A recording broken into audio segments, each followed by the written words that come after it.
सभी लोगों का बहुत बहुत धन्यवाद अदा करता हूँ, शुक्रिया अदा करता हूँ कि आज आप लोग इस कॉन्फ्रेंस में आए जिसका टॉपिक था कि situated development of Muslims in Maharashtra. मुसलमानों की महाराष्ट्र के अंदर socio economic, education, political level के ऊपर क्या हालात है, इसका एक जायजा लेने के लिए ये कॉन्फ्रेंस रखी गई थी और इसमें पूरा डेटा के साथ बताया गया है कि किस तरह से हमारे साथ नाइंसाफियां होती आ रही है। ये कॉन्फ्रेंस सिर्फ यही खत्म नहीं होती है, इसके आगे हमारा जो एक्शन प्लान रहेगा उसको हम कंटिन्यू करेंगे। आप लोगों से सिर्फ यही दरखास्त है, यही उम्मीद है कि आप लोग इस कॉन्फ्रेंस के अंदर जो डेटा सबमिट किया गया है, ये सिर्फ यहाँ पर हम तकरीरें नहीं किए हैं, यहाँ पर पूरा डेटा के साथ ये बताया गया है कि हमारा एजुकेशन परसेंटेज क्या है, हमारा रिजर्वेशन हम क्यों मांग रहे हैं और आज कोर्ट के अंदर क्या हो रहा है, अदालतों के फैसले के बावजूद भी क्या हो रहा है। तो इन मुद्दों के ऊपर ये सब कॉन्फ्रेंस रखी गई थी, बहुत अच्छे तरीके से ये ऑर्गेनाइज की गई थी और इसके आगे भी अब हम ये मूवमेंट को आगे लेकर जाने वाले हैं। तो आप लोगों का फिर से एक मरतबा बहुत बहुत शुक्रिया, थैंक यू वेरी मच। आप लोगों के जो भी सवाल हैं आप असदुद्दीन अवैसी साहब से कर सकते हैं। Thank you.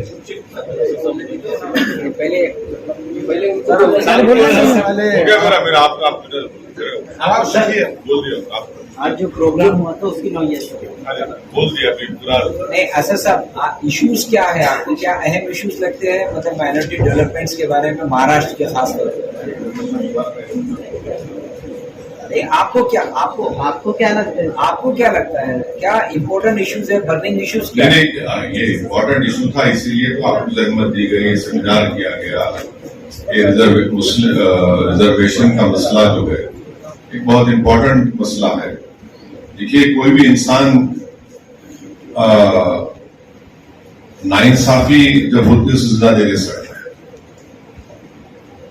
नाइंसाफी खत्म होना जरूरी है। हम नाइंसाफी के साथ कैसा रहेंगे? तो महाराष्ट्र के उन 50 कास्ट को जिसको मुंबई हाईकोर्ट ने अपने ऑर्डर में कहा कि एजुकेशन में इनको 4% रिजर्वेशन मिल सकता है, इसलिए कि वो सोशली एजुकेशनली उनके बैकवर्डनेस का एक एम्पिरिकल डेटा है, तो उसको नहीं देना ये बहुत बड़ी नाइंसाफी है।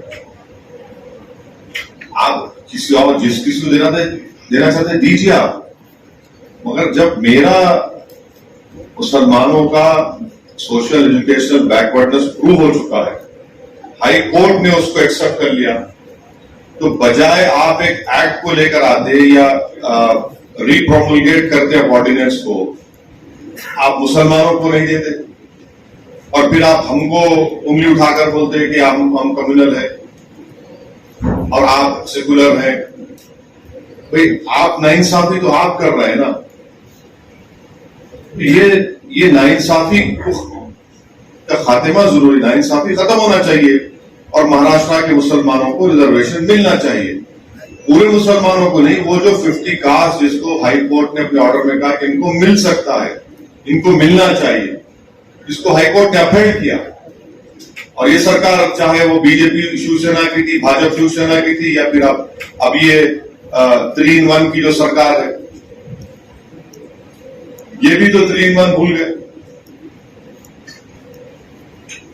आपको नहीं लगता है कि बहुत देर हो चुकी है इस चीजों को?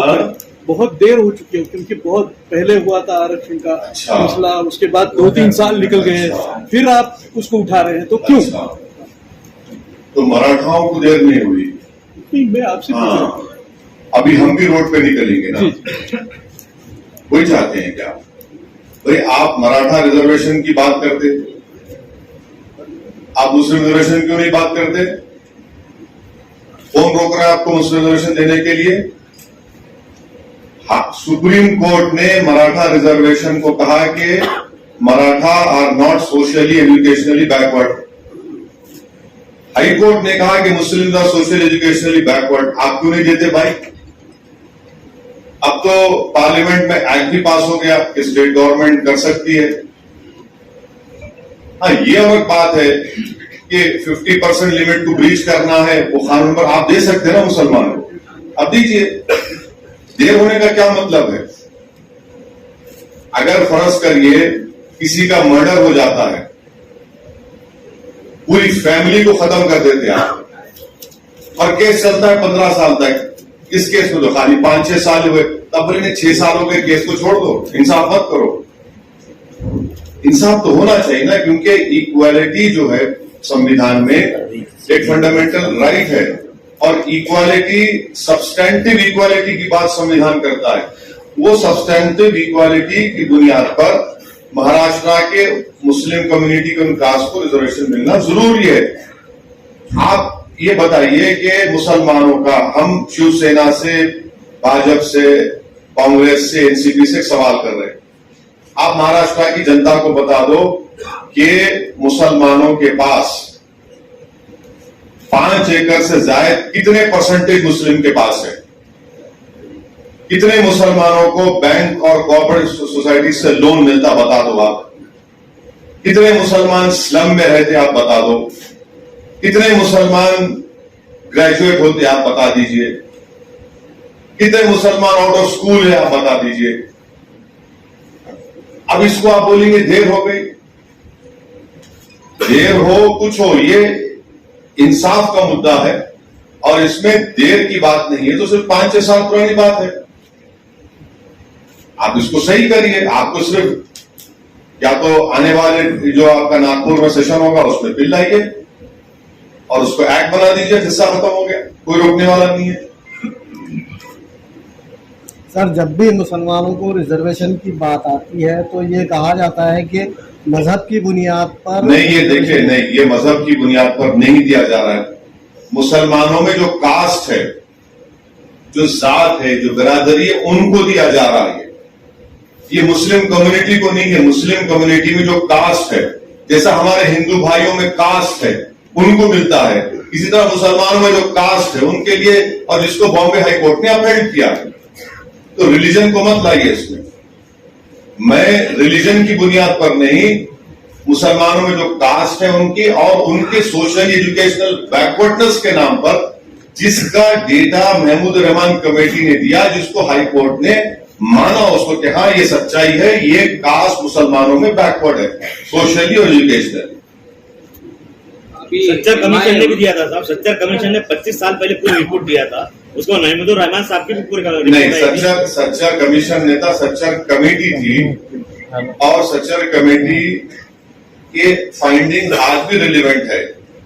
महमूद रहमान कमेटी को महाराष्ट्र के मुसलमानों की पसमानदगी, उनका backwardness socially, educationally, economically, health, housing, land share in equity, ये 7-8 चीजों पर उस रिपोर्ट को, उस कमेटी को बनाया गया, उसने रिपोर्ट दी।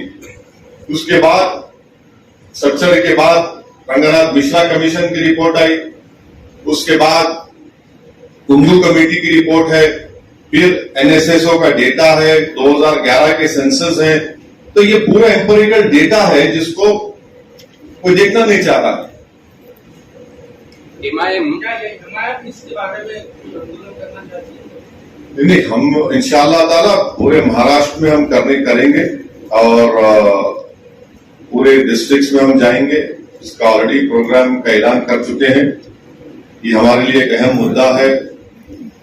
मुस्लिम आरक्षण का महाराष्ट्र के जो मुसलमानों में जो कास्ट है, जिनको हाईकोर्ट ने अपील किया, उनके लिए, और वक्फ प्रॉपर्टीज को, वक्फ की जायदाद का तहफ्फुज हो, उसकी हिफाजत हो, उसका सही इस्तेमाल हो। दो अहम इश्यूज हैं जिसके लिए हम लोग प्रोटेस्ट भी करेंगे, पब्लिक अवेयरनेस प्रोग्राम भी चलाएंगे, और पूरे महाराष्ट्र में हम एक शुरू कर रहे हैं, शुरू भी हो चुका है और करते रहेंगे।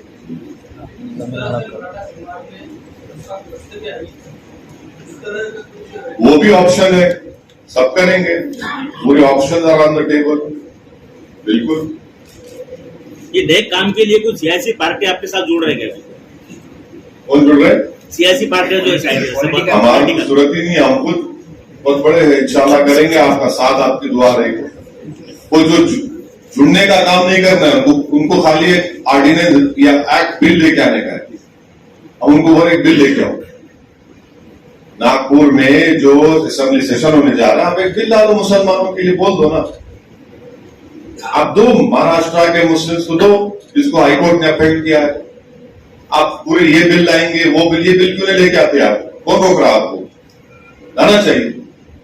अगर नागपुर सेशन में ये बिल नहीं आता तो नागपुर सेशन में अगर ये बिल नहीं आता लड़ाई चलेगी, तो आपका लड़ाई चलेगी। नागपुर जाएगा मोर्चा? नहीं, लड़ाई, अरे पूरे महाराष्ट्र में जाएगा, क्यों नागपुर के तक मुद्दा आप रोक देंगे? पूरे महाराष्ट्र में जाएंगे, लड़ाई चालू रहेगी। हम अपना प्रोटेस्ट करेंगे, डेमोक्रेटिक राइट है, पीसफुल प्रोटेस्ट करेंगे, इस राइट के लिए हम लड़ेंगे। देखिए, मैं हर चीज को बर्दाश्त कर सकता हूँ, नाइंसाफी के साथ जी नहीं सकता। ये नाइंसाफी हो रही है हम सर। आरक्षण की लिमिट खत्म हो चुकी है। कैसा बोले? 50% के कैप जो है, अरे हाईकोर्ट ने कह दिया ना, हाईकोर्ट ने कहा कि मुसलमानों को दो, इनको दिया जा सकता है। हाईकोर्ट ने कहा एजुकेशन में दे सकते, एम्प्लॉयमेंट में दे सकते, क्योंकि एम्प्लॉयमेंट 50% क्रॉस कर गए थे। हाईकोर्ट ने कहा कि मुसलमानों का एजुकेशनल और सोशल बैकवर्डनेस है, मगर क्योंकि एजुकेशन में इनको दे सकते, एम्प्लॉयमेंट 50% क्रॉस कर एम्प्लॉयमेंट नहीं दे सकते, एजुकेशन में दो ना। हाईकोर्ट ने मराठा कम्युनिटी के बारे में ऐसा ही कहा है ना, आप पढ़े नहीं बराबर, आप पढ़े नहीं बराबर। हाई कोर्ट ने उसको रिजेक्ट किया। सुप्रीम कोर्ट ने कहा कि इनका सोशली एजुकेशनली बैकवर्ड नहीं है। हाईकोर्ट ने दिया था, बाद में हाईकोर्ट ने मुसलमानों को दिया, मराठाओं को भी दिया है, वो सुप्रीम कोर्ट ने दिया है। नहीं, हाईकोर्ट ने देने के बाद देखिए, हाईकोर्ट सुनिए मेरी बात सुनिए। हाईकोर्ट में मुसलमानों का अफेक्ट किया, मराठाओं का बोला कि ये इनका डेटा नहीं है, तो उन्होंने बिल लेकर आए असेंबली में। कोर्ट की बात करो आप, कोर्ट की बात कर रहे, आप बिल लेकर आए और बिल मुसलमानों का लेकर नहीं आए आप, और फिर उसको चैलेंज तो सुप्रीम कोर्ट गया। वो सुप्रीम कोर्ट ने कहा कि लोग सोशल एजुकेशनली बैकवर्ड का डेटा नहीं दे सके, प्रूव नहीं कर सके। मुसलमानों का तो डेटा प्रूव हो चुका है। अभी पार्लियामेंट में खड़े होकर बहुत बड़ी बातें किए ना, अभी तो सर मराठा रिजर्वेशन के लिए बीजेपी, कांग्रेस, शिवसेना, एनसीपी बार बार प्राइम मिनिस्टर के पास जाती है। इस तरह मुस्लिम रिजर्वेशन के लिए आप भी प्राइम मिनिस्टर को मिलेंगे क्या? प्राइम मिनिस्टर के पास जाने का ही नहीं है, यहाँ करने का है। यहाँ पे सुनो आप, अरे आप समझ रहे नहीं मेरी बात को। बीजेपी का तो अपोज रहता है ना, सुनो, आपको यहाँ देने में कौन रोक रहा? स्टेट का मसला है, दे दो ना। यहाँ पे तो यूनिटी नहीं है ना। अरे मराठा रिजर्वेशन के लिए सारी पार्टियां ना, देखिए, वो हम यही चाल चल रहे लोग, ये 3-in-1 पार्टी जो है चाल चल रही। ये एक साथ तीनों मिलकर शादी कर लेके हम समझ रहे हैं कि हम आप नहीं मालूम क्या कर रहे हैं। आप कर सकते हैं, यहाँ पर आप करिए। नवाब मलिक स्टेटमेंट देते हैं तो बीजेपी उसको अपोज करती है। अब वो अपोज करती है तो बहुत सी चीजों अपोज करती है बीजेपी। आप क्या, नहीं ऐसा हुआ तो फिर क्या, जो बीजेपी बोलेंगे सुनेंगे क्या?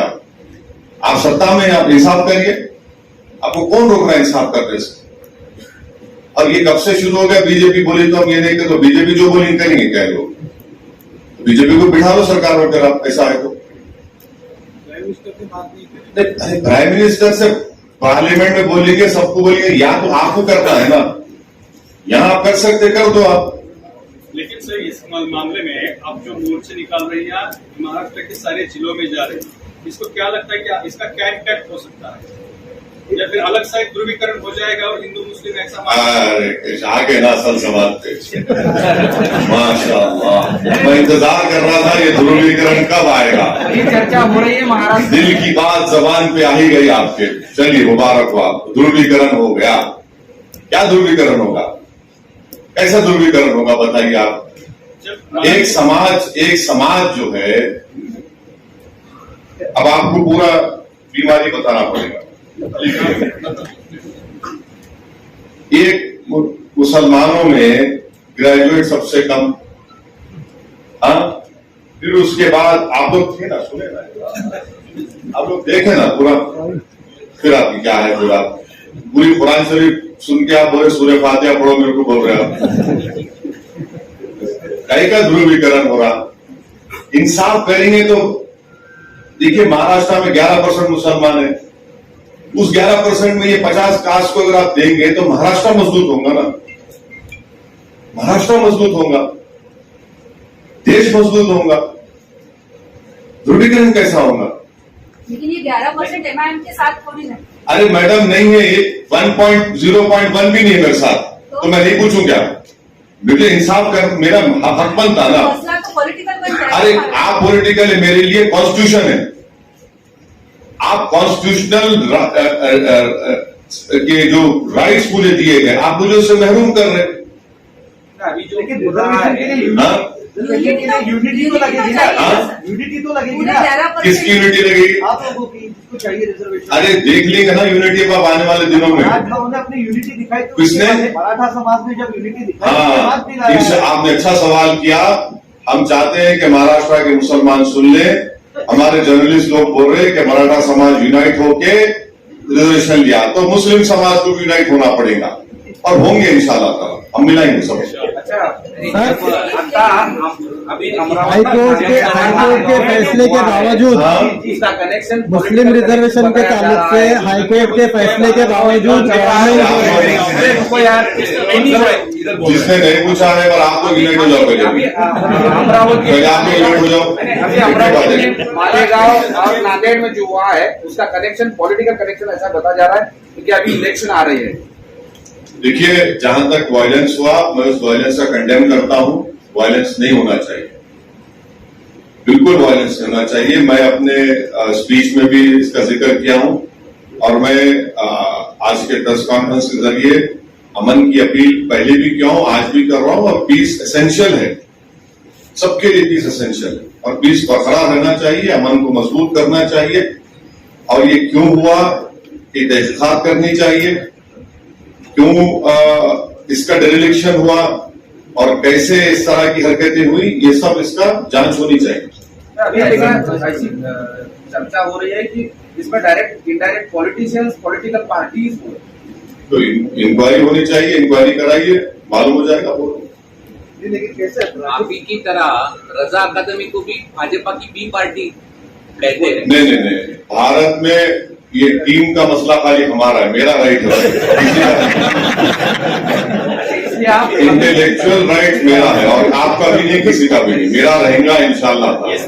अभी थोड़ा हम ए टीम हो गए, 20 से तरक्की हुई है लाइक से, ए टीम हो गए। दंगों के नाम से दंगों के नाम से रजा एकेडमी के लोगों को अरेस्ट किया जा रहा है मालेगांव में। अब वो सब वो अब आप अपनी रिजर्वेशन को जगह क्लिक जा रहे हैं। अब वो छोड़ दो उसको। मैं वायलेंस का कंडेम करता हूँ।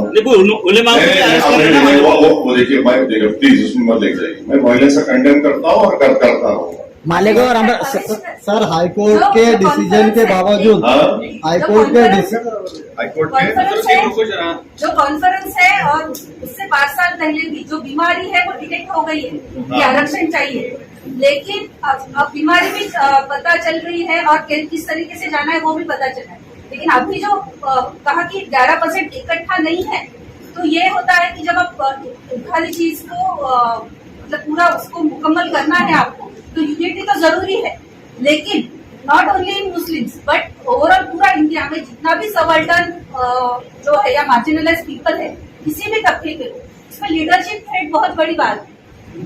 तो ये लीडरशिप थ्रेट का मसला जो है वो कैसे सॉल्व हो, क्योंकि जब तक वो नहीं सॉल्व होता तब तक मुद्दे तो मतलब उसका हल तो नहीं निकले। नहीं, देखिए, नाइंसाफी के खात्मे के लिए जो सरकार है, जो सत्ता में है, उनकी कॉन्स्टिट्यूशनल जिम्मेदारी होती है कि वो अपने डिसीजन से इस डिस्क्रिमिनेशन का, इस इनजस्टिस का खात्मा करें।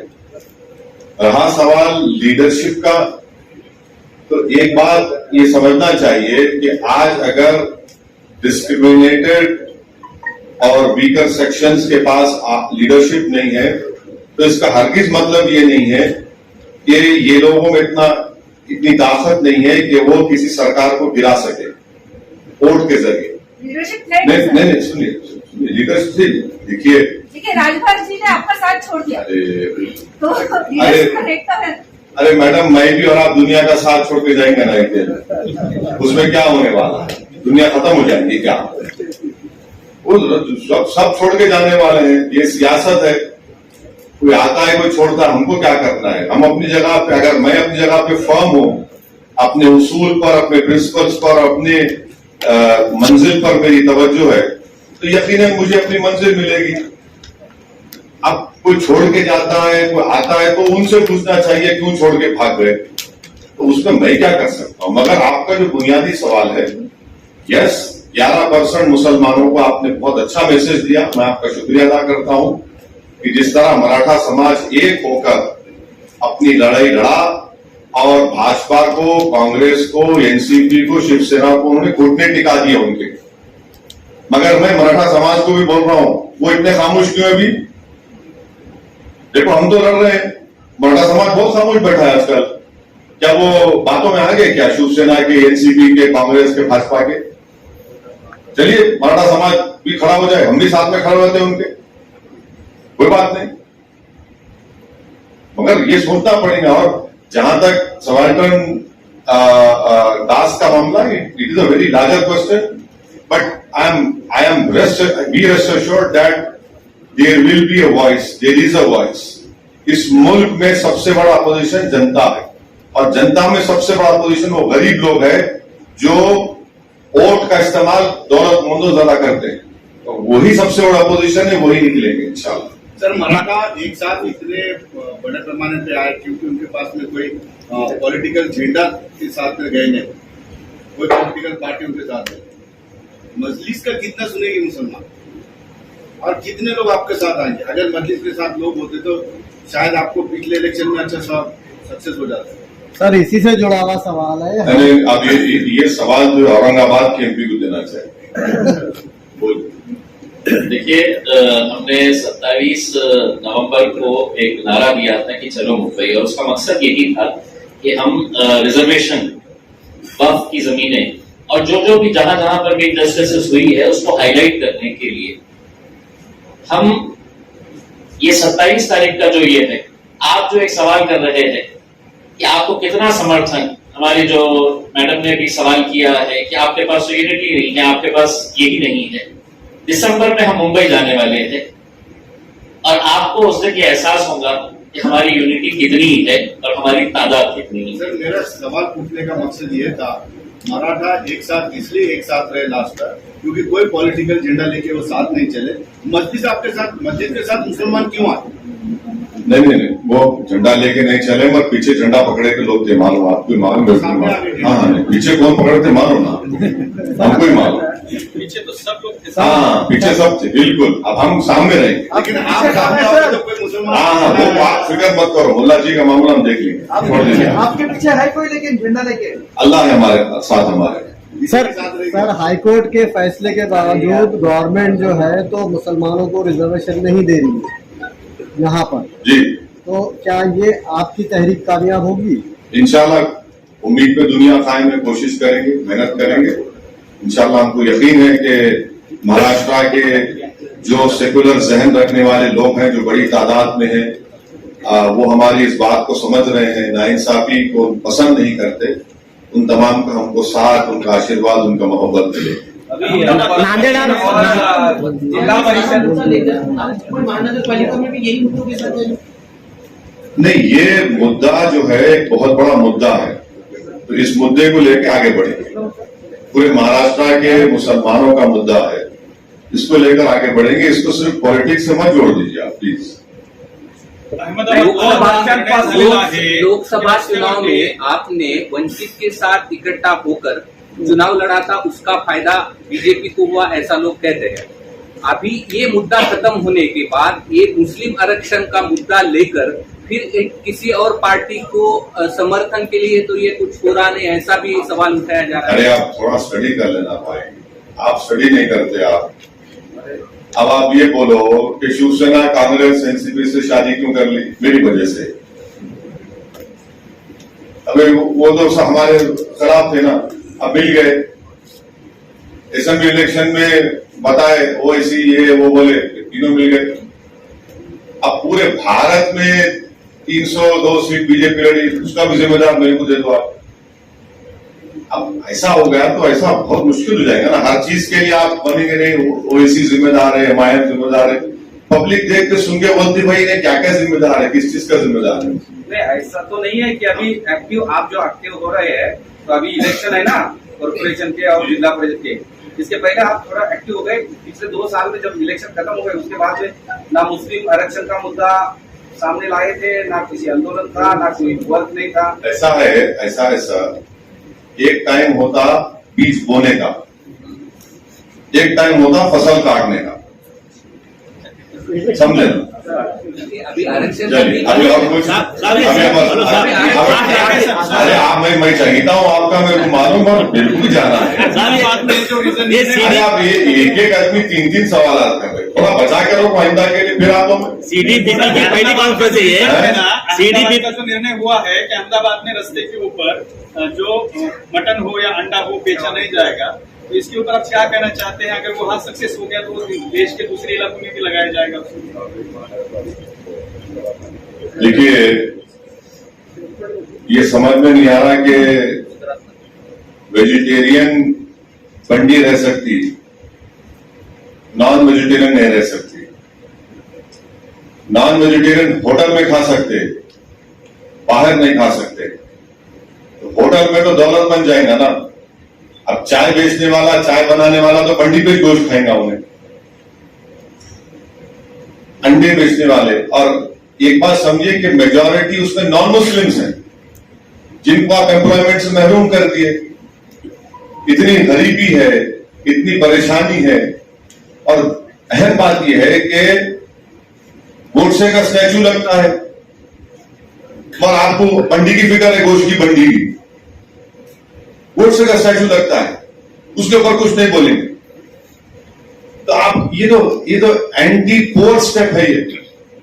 आप तो गरीबों को उनका पेट काट दे रहे हैं। आप ये बोल रहे कि हाँ जिसमें पैसा है गाड़ी में जा, होटल में बैठ के खा, जो बंडी पे गरीब है नहीं खा सकता।